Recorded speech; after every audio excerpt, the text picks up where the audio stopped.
As we move now to our last segment, early Friday morning, an Israeli airstrike on Khan Yunis in southern Gaza killed 8 members of the El-Farra family, including 5 children.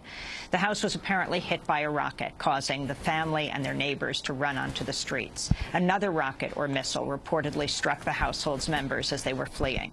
The El-Farra family are relatives of the prominent Palestinian physician, Dr. Mona El-Farra, the health chair of the Palestinian Red Crescent Society of the Gaza Strip, also director of Gaza Projects for Middle East Children's Alliance. She's joining us on the phone now via Democracy Now! Video stream from Gaza. Dr. Mona El-Farra, our condolences. Can you tell us what happened? Hello.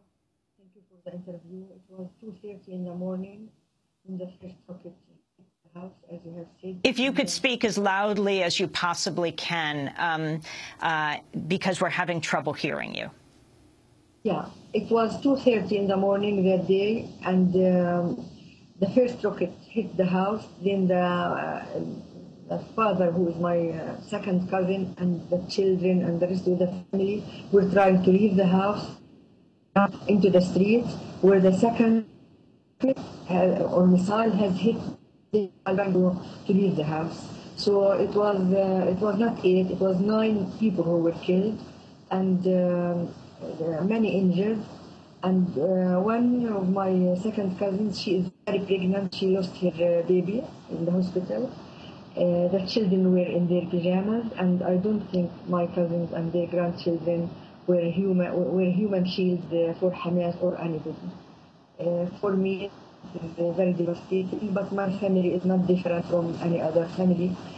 Gaza Strip, up till now, at least 60 families have been wiped away completely during those attacks, and you have before, and we're having a little trouble understanding you, and we have your niece on the phone with us as well. We've been showing photographs of the children and and the men and women in your family who've died. Layla El-Haddad is on with us, a Palestinian author from Gaza City who's based in Columbia, Maryland, who actually just testified in Congress last week. Layla, Dr. Mona El-Farra is your aunt? Yes, that's right. She's my mother's sister, yes. And when did you get word of this attack, and explain who died?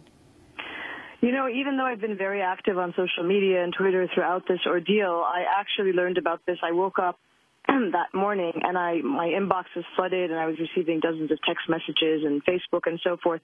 And so I actually learned about it as soon as I woke up through an email that a friend had sent me, and through these various messages of condolences. And I was absolutely horrified. On some level, I also almost expected that at any moment, both my parents who are with me here and myself, something like this could happen, that all of us, there is no safe place. We've heard this over and over again in Gaza, and that any moment, any of our loved ones could be the next so-called target. So how many members of the family were just showing picture after picture right now? It was, I believe, 9, as my aunt just mentioned. 5 of them children, and those 2 youngest children were fleeing the house as that second Israeli missile targeted them and killed them. And again, these are not human shields. These are not Palestinians who have had weapons in their house. Not that that would justify in any case under international law their assassination, their extermination from existence. But we see this happening again and again and again. Young children overwhelmingly being targeted, being killed, civilians unarmed, huddled in schools or in shelters or in their homes. Layla, we're going to continue following this tomorrow. Yeah. I want to thank you both for being with us. Layla El-Haddad, unfortunately, we've come to the end of our show, and Mona El-Farra, who's speaking to us from Gaza. That does it for our broadcast. Our website is democracynow.org.